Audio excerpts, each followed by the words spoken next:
Here's something almost nobody thinks about when they give to charity. The exact same gift can have wildly different tax outcomes depending entirely on which account you give it from. Let me show you how. Donor A writes a $10,000 check. Donor B gives 10,000 of appreciated stock. Donor C gives 10,000 straight from an IRA.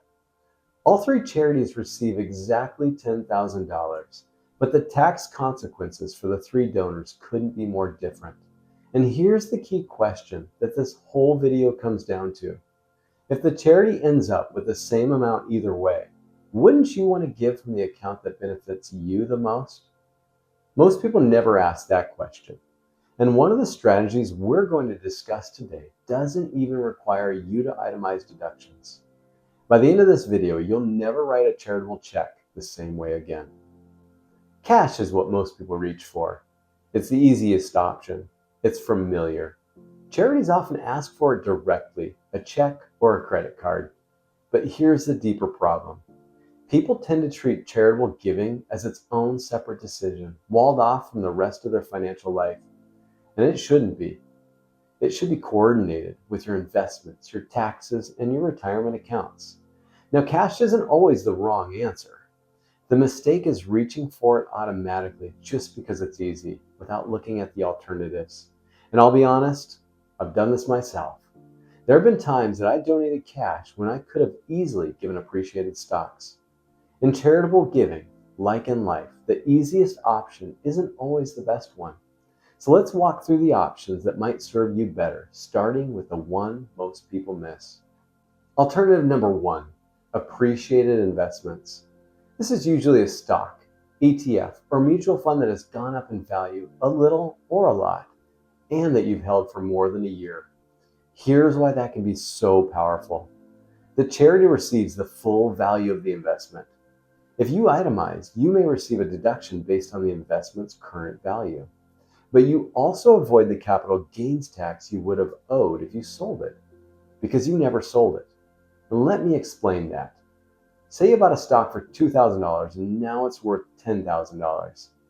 If you sold it, you'd realize an $8,000 capital gain and potentially owe tax on that gain. Instead, you donate the stock directly to the charity, and the charity gets the full $10,000 and you don't recognize that $8,000 capital gain. And here's the part people really love. If you still want to own that stock, you can take the cash you are going to donate and simply buy it back. Now you own the same stock at a higher cost basis, which means less tax when you eventually sell it. If you own appreciated investments and you're writing checks, you may be leaving one of the most valuable benefits in all charitable giving on the table. Now here's one of my favorite tools for people with appreciated securities. The donor advised fund. A donor advised fund lets you donate cash or appreciated investments and potentially claim a charitable deduction in the year you contribute. But you don't have to distribute all that money to charities immediately. You can recommend grants to charities over time at whatever pace you would like. But here's when it really shines. Say you normally give $10,000 a year. Instead, you have a high income year, you can contribute $30,000 to a donor advised fund, potentially taking a larger deduction when it may be more valuable. And then you can distribute that money to your charities gradually over the next 3 years. A high income year, appreciated investments, multiple charities. That's the donor advised fund sweet spot. I'll do a deeper dive on these in a future video. Here's something to actually look forward to on your 70.5 birthday. The Qualified Charitable Distribution, or QCD. Come to think of it, I've never once seen a 70.5 birthday card. But it's such an important date, I might start sending them to my clients. And here's why it matters. Once you reach age 70.5, a QCD may allow you to send money directly from your IRA to a charity, and that distribution is typically excluded from your taxable income.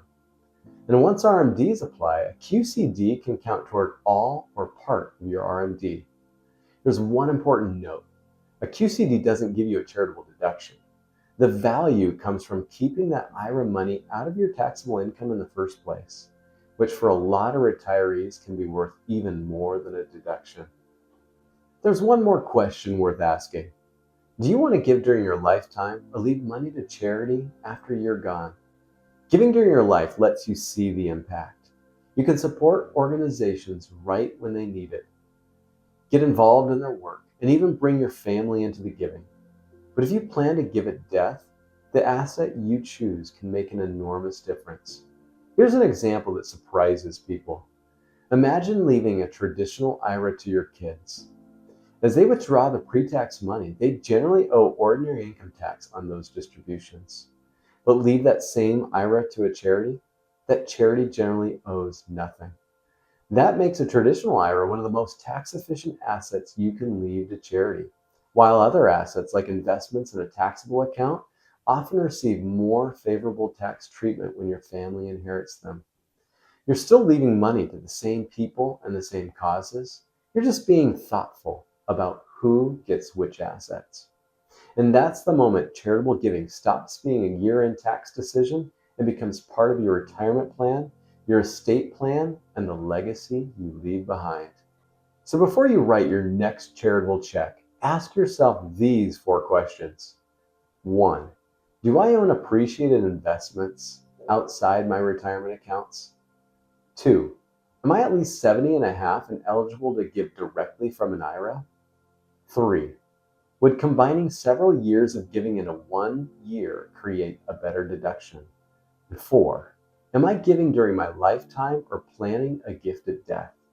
If the answer to all 4 is no, then cash may be perfectly reasonable. Go for it.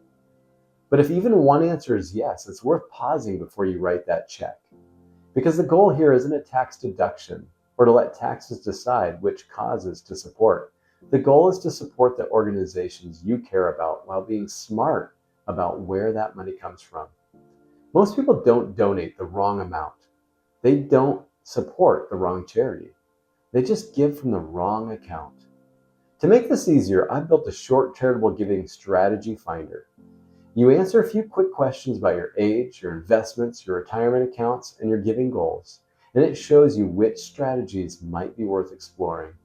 The link is in the description and in my pinned comment. And this is just the start. In the next several videos, I'm going to go deeper on appreciated stock gifts, donor-advised funds, bunching deductions, QCDs, and charitable legacy planning. If that's useful to you, subscribe so you don't miss them.